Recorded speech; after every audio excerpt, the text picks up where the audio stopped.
नमस्कार गुणीजन हो, सृजन हो आणि सर्व शिक्षक बंधू भगिनींनो. आज या ठिकाणी ज्यांनी आपल्या आयुष्याची 38 वर्ष निष्कलंक आणि प्रामाणिकपणे सेवा दिली त्या सन्माननीय सौ धनश्री धनंजय ठाकूर यांचा सेवापूर्तीचा सोहळा. मंडळी, गुरुजी या शब्दाची व्याख्या जर पकडली तर गुणांची रुजवण करणारा जीवक अशी त्याची व्याख्या होते. आणि ज्या शिक्षिकेंनी आपल्या विद्यार्थ्यांमध्ये संस्कारासोबत गुणांची रुजवण केली त्या ठाकूर मॅडमना या ठिकाणी आपण सेवापूर्तीच्या सोहळ्यासाठी खूप खूप धन्यवाद देऊया, त्यांना शुभेच्छा देऊया. कारण ब्रह्मांडामध्ये अनेक सूर्यचंद्र तारे असले तरी ज्ञानाचा प्रकाश देण्याचं काम फक्त एक गुरुच करत असतो. अशा गुरुठाई असलेल्या ठाकूर मॅडमचा हा सेवापूर्ती सोहळा. नमस्कार मॅडम. नमस्कार सर. नमस्कार मंडळी. आज या ठिकाणी मी सन्माननीय सौ धनश्री धनंजय ठाकूर यांचा 38 वर्षाचा प्रदीर्घ प्रवास, तोही प्रामाणिकपणे आणि निष्कलंकपणे त्यांनी ती सेवा दिलेली आहे शिक्षण प्रवासामध्ये. तर तो प्रवास आपण त्यांच्या मुखातून ऐकूया. मॅडम, तुमचा हा शिक्षण प्रवास आम्ही अनुभवला आहे, आम्ही ऐकला आहे, म्हणून त्या प्रवासासाठी काही ओळी तुमच्या कार्यकर्तृत्वासाठी समर्पित करतो की जन्माला आलो जगण्यासाठी आपण जगून दुसऱ्यालाही जगूया. जन्माला आलो जगण्यासाठी आपण जगून दुसऱ्यालाही जगूया आणि आपल्यानंतर आपलं चांगलं नाव काढेल कोणीतरी, एवढं चांगलं काम करूया, एवढं चांगलं काम करूया. या उदात्त भावनेतून 38 वर्ष सेवा आपण विद्यार्थ्यांसाठी केलेली आहे. तो प्रवास या ठिकाणी आम्ही ऐकण्यास अतिशय आतुर आहोत. तर त्या प्रवासामधला पहिला प्रश्न तुम्हाला माझा असा राहील की तुमचं जे बालपण आहे आणि हा प्रदीर्घ शिक्षण परताचा प्रवास आहे, त्याबद्दल तुम्हाला काय सांगायला आवडेल? माझा जन्म कर्जत तालुक्यामधील घुमगाव या गावी सह्याद्रीच्या कुशीत वसलेल्या एका छोट्याशा गावामध्ये झालेलं आहे. माझं 1ली ते 3री पर्यंत शिक्षण हे माझ्या गावातच म्हणजे हुमगावमध्ये झालं. त्याच्यानंतर शेजारी असलेल्या वैजनाथ गावामध्ये 4थी ते 7वी पर्यंत मी शिक्षण घेतलं. आणि त्याच्यानंतर 8वी ते 10वी हे शिक्षण गवळवाडी माध्यमिक विद्यालय गवळवाडी या ठिकाणी घेतलं. आणि 10वी नंतर मी पनवेलला DED कॉलेजमध्ये DED केलं. आता हे करत असताना माझ्या आईने मला प्रेम, संयम आणि माणुसकीची शिकवण दिली. त्यांनी शिकवलं मला ते. आणि बाबांनी प्रामाणिकपणा, मेहनत आणि शिक्षणाचं महत्त्व पटवून दिलं. आणि त्याच्याचमुळे मी माझा हा शिक्षण प्रवास व्यवस्थित करू शकले आणि शिक्षकी होण्याचं माझं जे स्वप्न होतं ते साकार झालं. वा वा, क्या बात आहे मॅडम. सर्वात महत्त्वाची गोष्ट, तुम्ही हे उत्तर देत असताना मला संत ज्ञानेश्वरांची आठवण झाली. त्यांनी त्यांच्या संत ज्ञानेश्वरीमध्ये सम्यक संतान असा उल्लेख केलेला आहे. मंडळी, सम्यक संतान म्हणजे जो आपल्या आईवडिलांचा वारसा, संस्कृतीचा वारसा, ज्ञानाचा वारसा, समाजकार्याचा वारसा पुढे नेत असतो, ती व्यक्ती सम्यक संतान असते. आणि तशी सम्यक संतान असणाऱ्या सन्माननीय धनश्री मॅडम यांनी या ठिकाणी आपल्या आईवडिलांची आठवण काढून त्यांना या ठिकाणी आपल्यासमोर एक आदर्श आईवडील म्हणून उभं केलं. त्याबद्दल नक्कीच तर तुमचं धन्यवाद. मॅडम, हा जो प्रवास आहे, कारण 38 वर्ष म्हणजे तुम्ही खूप अगोदर लागलेला आहात आणि त्या काळची कंडिशन, दऱ्याखोऱ्यातलं वास्तव्य, त्या ठिकाणी शाळा, तिथले विद्यार्थी, ते आणणं, त्यांना शिकवणं, हे मोठं शिवधनुष्य असतं. हे पेलत असताना आणि एवढ्या विद्यार्थ्यांना आपण ज्ञानदान देत असताना एखादं अविस्मरणीय आठवण तुमची विद्यार्थ्यांबद्दल असेल तर नक्की आम्हाला आवडेल ते ऐकायला. मी सेवा करत असताना कुंभडभुजी शाळेमध्ये जेव्हा मी होते त्यावेळेला एक दिवस संध्याकाळी 5:30ला शाळा सुटली. आणि त्यावेळेला काय झालं की मुलं दरवाजा लावत होते ऑफिसचा. एका मुलीचा हात त्या दरवाजाजवळ होता. ते मुलाच्या लक्षात आलं नाही. त्यांनी दरवाजा खेचला आणि तिची 4ही बोटं ती त्यावेळेला म्हणजे हार्ट तिचं हे झाल्याने ती बोटं लघु पडल्यासारखी झाली. माझा वर्ग शेवटचा होता, पण ते बघितल्यानंतर सगळे घाबरले. आम्ही 8 शिक्षक होतो, मुख्याध्यापक आणि उपशिक्षक आम्ही 7 होतो. सगळ्यांनी आवाज दिला, ठाकूर मॅडमना बोलवा. मी आले, बघितलं, पर्स मधला रुमाल काढला, तिचा हात पहिल्यांदा गुंडाळला आणि तिच्या वडिलांनी फोन केला मुख्याध्यापकांनी. वडील तिच्या ड्युटीवर होते आणि आई पण कुठेतरी म्हणजे शेजारच्या गावात गेलेली होती. वडिलांनी फोन करून आईला सांगितल्यानंतर आई येईपर्यंत आम्ही गाडीची व्यवस्था केली होती. तेव्हा शिक्षकांकडे 4 व्हीलर वगैरे नव्हत्या. गावातून गाडी मागवली आणि आम्ही पनवेलला तिला घेऊन येत होतो. पण येत असताना मी त्या मुलीला आईजवळ दिली नाही, तिला हात दाखवला नाही मुलीचा. मी माझ्या मांडीवर त्या मुलीला घेऊन इथे आले. नंतर एका शिक्षकांनी उचलून घेतलं तरी सुद्धा मी तिचा हात सोडला नाही. आणि आल्यानंतर वडिलांना यायला वेळ होता म्हणून वडिलांनी तिचे काका नवीन पनवेलला राहत होते, त्यांना फोन केला की असं असं झालंय, तू हॉस्पिटलमध्ये जा. आम्ही खूप घाबरलेलो होतो सगळे. आणि त्या काकांना ते दिसलं की सगळे शिक्षक घाबरलेले आहेत, वडील काय बोलतील, काका काय बोलतील. पण त्याने आम्हाला धीर दिला. मी सांगेल भावाला, हा यात तुमची काहीही चुकी नाहीये, तुम्ही घाबरू नका, टेन्शन घेऊ नका. आणि जवळजवळ आम्ही 10 वाजेपर्यंत सगळे शिक्षक हॉस्पिटलमध्येच होतो. आणि त्याच्यानंतर मग त्या मुलीला दुसऱ्या दिवशी नेरूळच्या हॉस्पिटलमध्ये त्याच्या मुलीला वडील घेऊन गेले. एक बोट थोडस हे झाल्यानंतर 3 बोट तिचे व्यवस्थित झाले, म्हणजे हाडं ती जुळली गेली. पण तो प्रसंग म्हणजे कधीही विसरणार नाही असा प्रसंग होता. त्यावेळेला आम्ही सगळेच खूप घाबरलो होतो. पण पालकांचं सहकार्य अतिशय उत्तम मिळालं त्यावेळेला. पालक अजिबात आम्हाला त्या बाबतीत काही बोलले नाही. मॅडम, हा जो प्रसंग आहे ना तुमचा, तो नक्कीच अशा खास शैलीतला आहे की बघा, मला तर साहेबांबरोबर बोलत असताना एक अनुभव आला की तुम्ही कुठे आदर्शसाठी कधी झाटलात नाही किंवा आदर्श शिक्षिका पुरस्कार मिळावा की मला कोणी आदर्श म्हणावं अशासाठी अट्टास धरला नाही. म्हणून एक वाक्य नेहमी मला तुमच्याबद्दल मला असं वाटेल की आदर्शाचं प्रमाणपत्र कुठल्याही कागदावर लिहिले नसतं. मंडळी, आदर्शाचं प्रमाणपत्र कुठल्या कागदावर लिहिले नसतं, तर ते विद्यार्थ्यांच्या मनावर असं कोरलेलं असतं. हे कोरलेलं नाव, आदर्श शिक्षिका म्हणून कोरलेलं नाव म्हणजे सन्माननीय मॅडम धनश्री धनंजय ठाकूर मॅडम. कारण त्यांनी हे जे काम केलंय ते खूप प्रामाणिकपणे केलं. आणि खरंच या आदर्शाचा वसा आम्ही तुमच्याकडून नक्कीच घेणार आहे की कुठलीही अपेक्षा न ठेवता प्रामाणिकपणे शिक्षण सेवा देण्याचं काम आपण तुम्ही करत आहात. त्याबद्दल खूप खूप धन्यवाद. नक्कीच पुढे मला तुम्हाला असं वाटेल की आपले जे सहकारी आता म्हणताय, तुम्ही 8 शाळा तुम्ही आतापर्यंत केल्या, हे अष्टक पूर्ण करत असताना अनेक सहकारी तुम्हाला सिनियर्स असतील, ज्युनियर्स पण असतील. मग हे जे सहकारी मिळाले त्याबद्दल तुम्हाला काय मत व्यक्त करायचं वाटेल? ज्या वेळेला मी शाळेवर हजर होत होते, प्रत्येक पहिली माझी जी ऑर्डर होती तळवडे बुद्रुकला होती. माझं वय वर्ष 20 होतं. त्या ठिकाणी मला सिनियर शिक्षक होते, ती 4थी पर्यंतची शाळा होती. त्याच्यानंतर ज्या ज्या शाळेंवर मी गेले त्या ठिकाणी मी ज्युनियरच होते, सगळे सिनियर असायचे. आणि शेवटची जी माझी मोठेवळे शाळा आली त्या ठिकाणी मात्र मी सिनियर होते आणि त्याच्यामुळे मुख्याध्यापक म्हणून पद मला तिथे भूषवण्याची मला संधी मिळाली. मग एकंदरीत ते आपले जे सहकारी होते, साहेबांबरोबर बोलताना मला नक्कीच आठवलं की जे सहकारी मिळाले ते खूप चांगले मिळाले, गोडी मिळाले, समजून घेणारे मिळाले आणि समजावून सांगणारे मिळाले, सहकार्य करणारे मिळाले. मंडळाचं एकमेव कारण आहे की मॅडम स्वतः समोरच्याला समजून घेणारे आहेत, समजावून सांगणारे आहेत, निर्मळ मनानं त्या व्यक्तीबरोबर वागणारे आहेत, असं त्यांचं व्यक्तिमत्व नक्कीच आज या ठिकाणी आपण जवळून पाहतोय.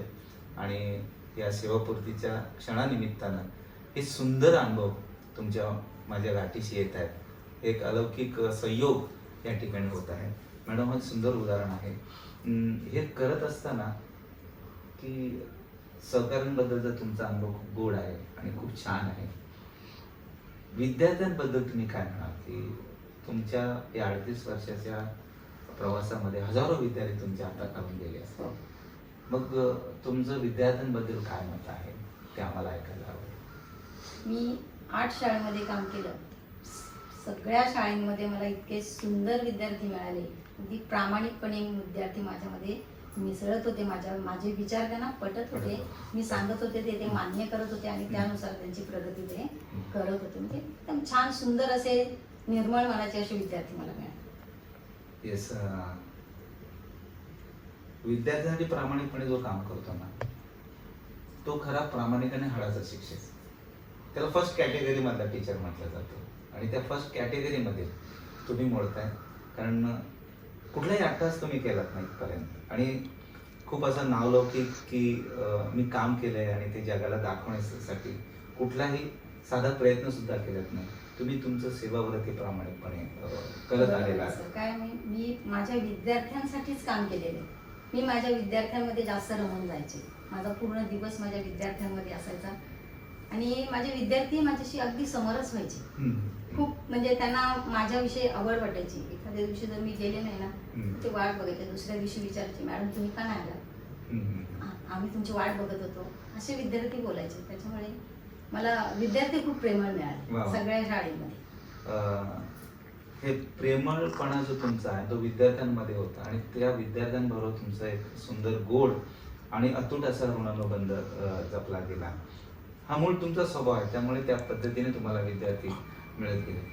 तर 38 वर्षाचा हा अलौकिक प्रवास आहे माझ्या मताने, कारण खूप मोठा स्पॅन आहे आणि एवढा मोठा स्पॅन शांत आणि संयमानं आणि प्रामाणिकपणे पूर्ण करणारे खूप कमी लोक आहेत. कारण 38 वर्षानंतर तुमच्याकडे पाहिल्यानंतर तुमच्या चेहऱ्यावरचे भाव, तुमची देहबोली, तुमच्या चेहऱ्यावरचे जे हास्य आहे, जो निर्मळपणा आहे आणि त्याचबरोबर एक कॉन्फिडन्स, आत्मविश्वास आणि सरळ साधेपणा हा खूप कमी लोकांमध्ये दिसतो. त्याचं मॅडम मला असं वाटतं मंडळी एकमेव कारण असतं की पुण्यवंत देही पुण्यवंत सोहळे आणि काय तिथे चालेल. खरं तर मॅडमचा हा सेवापूर्तीचा सोहळा हा पुण्यवंतांचा सोहळा आहे, संत तुकाराम महाराजांनी म्हटलेला आहे. कारण बघा, त्यांच्या 2 मुली आहेत, खूप उच्च शिक्षित आहेत आणि त्यांनी ज्या पद्धतीनं आपल्या विद्यार्थ्यांसाठी एक चांगल्या प्रामाणिक कामातून त्यांनी दान केलेलं आहे ज्ञानाचं, अगदी त्यामुळेच त्यांच्या मुली सुद्धा चांगल्या वेल एज्युकेटेड होऊन त्या आपल्या आपल्या मार्गाला लागलेल्या आहेत. त्यामुळं एक नियमच असा आहे की समोरची पिढी जर आपण चांगली घडवली तर आपली स्वतःची येणारी पिढी चांगली घडत असते. आणि त्याचं सुंदर उदाहरण म्हणजे धनश्री मॅडम आहेत. मॅडम खूप सुंदर या ठिकाणी आपण हे उदाहरण सांगितलं आणि आम्हाला प्रेरणा दिली. तर हा प्रेरणादायी प्रवास आहे. त्या प्रवासामध्ये खूप तुमच्या हृदयाच्या जवळचा मी प्रश्न विचारतोय की ह्या प्रेरणादायी प्रवासामध्ये तुम्हाला तुमच्या कुटुंबाचं योगदान, कुटुंबाचं सहकार्य कशा पद्धतीने लाभलं ते नक्कीच आम्हाला ऐकण्यासाठी आम्ही उत्सुक आहोत. माझं कुटुंब खूप मोठं, सुखी आणि आनंदी आहे. सासर माहेर दोन्हीकडे सारखंच आहे. आणि मॅडम, या प्रदीर्घ प्रवासामध्ये आपल्या कुटुंबाचं योगदान मला कसं लाभलं? मला ही सेवा करत असताना 38 वर्षाची सेवा जी माझी झाली, ह्याच्यामध्ये मला माझ्या दोन्ही कुटुंबांकडून, सासर माहेर दोन्ही कुटुंबाकडून खूप पाठिंबा मिळाला. त्यांचं सहकार्य खूप मला मिळालं. यात मला विशेष सांगायचं म्हणजे कोणत्याही प्रसंगी, एखादा प्रसंग जर असेल घरी, सर आणि आम्ही दोघेही ड्युटीवर असायचो, मुली घरी असायच्या आणि अशा वेळेला कोणता जर प्रसंग आला तर सरांची 2 नंबर बहीण घरी म्हणजे ड्युटीवर नव्हत्या, बाकी 2 जणी ड्युटी करत होत्या. त्याच्यामुळे त्यांना फोन केला की त्या लगेच इथे यायच्या. दुसरी गोष्ट म्हणजे माझ्या सासूबाईंनी माझ्या मुलींचा इतका छान सांभाळ केलेला आहे ना. आम्ही अगदी टेन्शन फ्री असायचो शाळेमध्ये. कितीही वेळ झाला तरी आम्ही टेन्शन फ्री, मुलींची आम्हाला चिंता नसायची. कारण सासूबाई इतक्या काळजीपूर्वक त्यांचं काम करत होत्या. सकाळच्या शाळेत जाताना आम्ही सकाळी लवकर जायचो. त्यांना उठवणं, त्यांची आंघोळ करणं, त्यांची शाळेची तयारी करणं, रिक्षेत नेऊन बसवणं, टिफिन वगैरे देणं, हे सगळं काम सासूबाईंनी केलेलं आहे. त्यांचं खूप मोठं सहकार्य मला मिळालेलं आहे आणि त्याच्यामुळे माझा हा जो सेवाकाळ ह्या कुटुंबाच्या पाठिंब्यामुळे यशस्वीरित्या मी पार केलेला आहे. ओके, छान. माझी जी सगळी सेवा झाली, या सेवेमध्ये सरांचा मला खूप मोठा पाठिंबा होता. शेवटची माझी जी मोठेवळे शाळा आहे, ह्या शाळेमध्ये माझ्यावर खूप मोठी जबाबदारी पडली. मुख्याध्यापक म्हणून काम करायचं होतं आणि थोडीशी मनामध्ये भीती होती की हे कसं मी करेल, कारण इतर शाळेमध्ये उपशिक्षिका म्हणून मी काम केलेलं होतं. ही जबाबदारी मी कधी सांभाळलेली नव्हती. त्याच्यामुळे थोडंसं मनामध्ये भीती होती. पण सर आणि मी एकाच शाळेत होते. सर म्हणाले, बिनधास्त राहा, मी तुझ्या पाठीशी आहे, सगळं व्यवस्थित होईल. आणि त्याच्यामुळे मला धीर आला आणि मग मी कामाला लागले.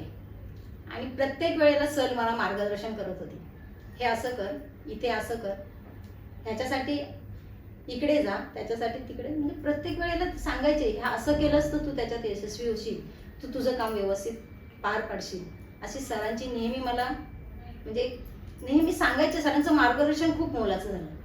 हा, ह्याच्यामध्ये सर अगदी खंबीर माझ्या पाठीशी उभे राहिले. नक्कीच मॅडम इकडे नक्कीच मॅडम सरांचं सहकार्य फक्त तुम्हालाच नव्हे तर अनेक शिक्षकांना ते केंद्र प्रमुख म्हणून मार्गदर्शन करत असतात.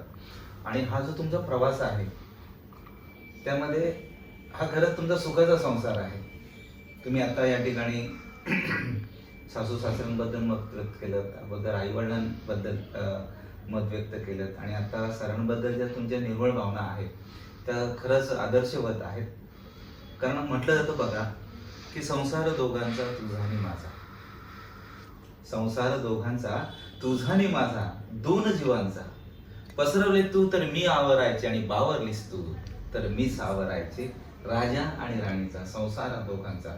हा तुमच्या राजाचा संसार तर आहेच, परंतु हा फक्त तुमचा कौटुंबिक संसार नाही तर तुमचा शैक्षणिक संसारही तेवढा ताकदीनं तुम्ही एकमेकांच्या सहकार्याने निभावला.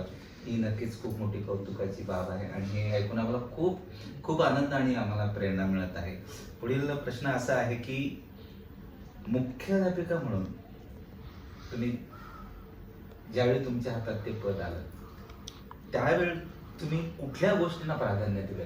म्हणजे शाळेच्या विकासासाठी तुम्हाला कुठल्या गोष्टी प्राधान्यक्रम देऊन पूर्ण कराव्याशा वाटल्या आणि त्या तुम्ही पूर्ण केल्या? अशा काही गोष्टी? मोठ्या वेळ शाळेत ज्या वेळेला मी 2019ला आले त्यावेळेला शाळेचा पट खूप कमी होता आणि मग मी त्याच्याकडे फोकस केलं की पट वाढवायचा. आणि तुम्हाला मी सांगते की या 7 वर्षामध्ये मी दरवर्षी पट वाढवत गेले. म्हणजे पट नोंदणी करताना मी पालकांशी अगदी संयमाने वागले आणि त्याच्यामुळे पालक सगळे माझ्याकडे येत होते. ऍडमिशन देताना मी कधीही त्यांना नाही म्हणाले आधार कार्ड नाही म्हणून ऍडमिशन मिळणार नाही असं मी त्यांना कधी म्हणाले नाही. त्यांना प्रवृत्त केलं, हे करा, असं करा, इथे होईल. आणि नंतर मग मी आता ऍडमिशन दिल्यानंतर आधार कार्ड व्हॅलिड नाही, मग आता त्याच्यासाठी काहीतरी करायला पाहिजे. मग आधार कार्ड सेंटर कुठे कुठे आहे ते शोधून काढले. त्याच्यानंतर पालकांना त्या ठिकाणी मी जाण्यासाठी प्रवृत्त केलं. पालकांचंही खूप छान सहकार्य मिळालं. सगळे पालक अगदी आवडीने मॅडम सांगतात चला जाऊया, सकाळी उठून लवकर येणं, नंबर लावणं, त्याच्यानंतर मुलांना पुन्हा घेऊन येणं. त्यांना ड्युटीवर जायचं असायचं पण त्याच्यात ते वेळ काढायचे आणि आधार कार्ड सगळ्यांनी ते व्हॅलिड केले. त्याच्यानंतर आणखी एक म्हणजे विद्यार्थी सुरक्षिततेच्या दृष्टीने मी माझ्या शाळेमध्ये खूप म्हणजे जेव्हा चार्ज घेतला ना त्याच्या लगेच दुसऱ्याच वर्षी मी सीसी कॅमेरे बसवले वर्गात. विद्यार्थी सुरक्षितता ह्याच्याकडे माझा जास्त फोकस होता आणि त्याच्यासाठी मी वर्गांमध्ये सीसी कॅमेरे बसवून घेतले आणि विद्यार्थी सुरक्षेच्या दृष्टीने तेवढं चांगलं कार्य होईल त्यांनी बघितलं. वा वा, छान. म्हणजे विद्यार्थी हा केंद्रबिंदू ठेवून तुम्ही तुमचं आजपर्यंत काम करत आलेला आहात. आणि मंडळी, मॅडम बद्दल एक गोष्ट तुम्हाला सांगावीशी वाटते की धनश्री मॅडमनी फक्त शिक्षण दिलं नाही तर संस्कार सुद्धा दिलेले आहेत. आणि ह्या त्यांच्या कार्यकर्तृत्वामधून आपल्याला एक शिकण्यासारखं आहे की शिक्षणासोबत संस्काराचं ओझं घेणारा विद्यार्थी आपली उंची गाठत असतो कर्तृत्वाची. अशी संस्कार आणि शिक्षण देणाऱ्या सन्मानित ठाकूर मॅडम, खूप खूप धन्यवाद. आणि मॅडम, आज फक्त तुमचा 38व्या वर्षानंतरचा सेवापूर्तीचा क्षण नाही तर तुमचा 58वा वाढदिवसही आहे. आपण सगळ्यांनी मॅडमना वाढदिवसाच्या शुभेच्छा देत आहोत. परंतु ह्या पुढे मला असं विचारावंसं वाटतं की सेवापूर्तीचा क्षण आहे, आज सगळी मंडळी तुम्हाला भेटायला येतात. शैक्षणिक, सामाजिक, राजकीय, आर्थिक, कला, क्रीडा, सांस्कृतिक, न्याय, विधी अशा विविध क्षेत्रातील मंडळी आज तुम्हाला भेटून गेलेली आहे. मग एकंदरीत आजच्या कार्यक्रमाबद्दल आणि तुमच्या ह्या प्रवासाबद्दल तुमच्या भावना काय आहेत? आजचा हा कार्यक्रम बघितल्यानंतर माझं मन खरोखर भरून आलेलं आहे. आणि या ठिकाणी मी काम करत असताना म्हणजे मुख्याध्यापक काम करत असताना मला सगळ्यात मोठं सहकार्य जे शाळा व्यवस्थापन कमिटी आहे त्या कमिटीचे अध्यक्ष, उपाध्यक्ष आणि सगळ्या सदस्यांचं खूप म्हणजे सहकार्य मिळालेलं आहे. त्याचप्रमाणे ग्रामस्थ अगदी कोणतीही गोष्ट सांगितली तरी ते अगदी सहजरित्या मॅडम आम्ही आहोत, तुम्ही करा, म्हणजे ते असे कधी म्हणाले नाही. प्रत्येक वेळेला ते मला चांगलं मार्गदर्शन करत होते, मला ती सहकार्य करत होते. हा ठीक आहे मॅडम, तुम्ही करा, हे चांगलं आहे, असं सहकार्य करायचे. आणि विद्यार्थ्यांचं सांगायचं म्हटलं तर विद्यार्थी खूप प्रेमळ आहेत आणि त्या विद्यार्थ्यांचंही मला चांगलं सहकार्य मिळालंय. मी सांगितलेल्या सूचनांचं वगैरे विद्यार्थी अगदी काटेकोरपणे पालन करत होते. वा वा, छान छान छान. एकंदरीत हा प्रवास आपण ऐकला मॅडमच्या सुमुखातून, आणि हा सुलक्षणी क्षण अनुभवत असताना बघा मंडळी, या क्षणाला मला संत कबीरांची आठवण होते. त्यांनी शिक्षकांबद्दल सुंदरच असं वाक्य त्यांनी लिहून ठेवलेलं आहे की पृथ्वीतळाचा कागद केला, साता समुद्राची शाही केली. पृथ्वीतळाचा कागद केला, साता समुद्राची शाही केली, आणि असंख्य झाडांची लेखणी करून जर एका गुरुचं महत्व लिहायला गेलो तर हे सारं काही अपूर्ण आहे. एवढं महान कार्य एखाद्या शिक्षकाचं आहे. त्यामुळे आता मी किती जरी प्रश्न विचारले आणि त्यांनी किती जरी उत्तर दिले तरी त्यांचा कार्यकर्तृत्वाचा जो सोहळा आहे तो आपण शब्दात बांधून ठेवू शकणार नाही. एवढं मोठं काम या ठिकाणी मॅडम यांनी केलेलं आहे. त्यामुळे ते काम करत असताना आता आम्ही अजून शिक्षण प्रवाहात आहोत. नवीन शिक्षक या ठिकाणी रुजू होतात, काही येणारे शिक्षक रुजू होतील. मग आम्हा शिक्षकांना तुम्ही काय संदेश द्या? मी सर्व शिक्षकांना असं सांगू इच्छिते की शिक्षण म्हणजे फक्त शिकवणे नाही, तर विद्यार्थी घडवणे आहे, त्यांना मार्गदर्शन करणे आहे. आणि मला असं वाटतं विद्यार्थ्यांना घडवताना त्यांना समजून घ्या आणि त्यांच्याशी प्रेमाने वागा. वा मॅडम, आपण प्रेमाचा संदेश तर दिलेला आहात आणि कर्तृत्वाची शिदोरी घेऊन आपल्याला समाज घडवायचा आहे, हा सुंदरसा संदेश आपण देत आहात. शेवटचा पण गोड प्रश्न आहे, तो म्हणजे की तुमच्या जगण्याचा मंत्र नेमकी काय ठरवलेला होता आणि आहात, याबद्दल आम्ही नक्कीच उत्सुक आहोत तुमचं याबद्दल उत्तर आहे. माझ्या जगण्याचा मंत्र हा आहे की मी जे काम घेतलेलं आहे, शिक्षकी पेशा जो माझा आहे, ह्याच्यामध्ये प्रामाणिकपणे काम करायचं, एवढाच माझा हा. मंडळी, आपण ठाकूर मॅडमची या ठिकाणी मुलाखत घेतली, पण ती मुलाखत नव्हे तर एक तुम्हा आम्हाला मार्गदर्शन करणारा ते स्रोत आहे. यांची एकंदरीत जर फॅमिली बघितली, त्यांच्या मुली ज्या संस्कारित आहेत, सर केंद्रप्रमुख म्हणून काम करत आहेत आणि त्या स्वतः आता मुख्याध्यापिका म्हणून रिटायर्ड झालेल्या आहेत. ह्या कुटुंबाकडे पाहिल्यानंतर एक दिलीपजींची शायरी या ठिकाणी बोलतो आणि या मुलाखतीला विराम देतो. कारण ती जी शायरी आहे ना, ह्या कुटुंबासाठी एकदम परफेक्ट लागून राहते. ती शायरी अशी आहे कि घमंड ना करना जिंदगी में तकदीर बदलती रहती है. घमंड ना करना जिंदगी में तकदीर बदलती रहती है. आईना वही रहता है, बस तस्वीर बदलती रहती है, बस तस्वीर बदलती रहती है. हा जो आरसा आहे ना, हा आरसा होता तसाच आहे. त्याच पद्धतीने कुणालाही न त्रास देता, कुणाला न दुखावता, कुठलाही स्वार्थ न ठेवता हे संपूर्ण कुटुंब आपलं काम करतं आणि समाजासाठी काम करत आहेत. त्या मॅडमना हे असं सुंदर कुटुंब आम्हाला दिल्याबद्दल, असं मार्गदर्शक कुटुंब दिल्याबद्दल खूप खूप शुभेच्छा देतो. आणि आपण शतायुष्य व्हा, पुढील आयुष्य तुमचं आनंद, सुखाचं, समृद्धीचं जावो आणि तुमची सारी स्वप्न पूर्ण होत, उरली सुरली, अशा शुभेच्छा देऊन या ठिकाणी मी विराम देतो. धन्यवाद.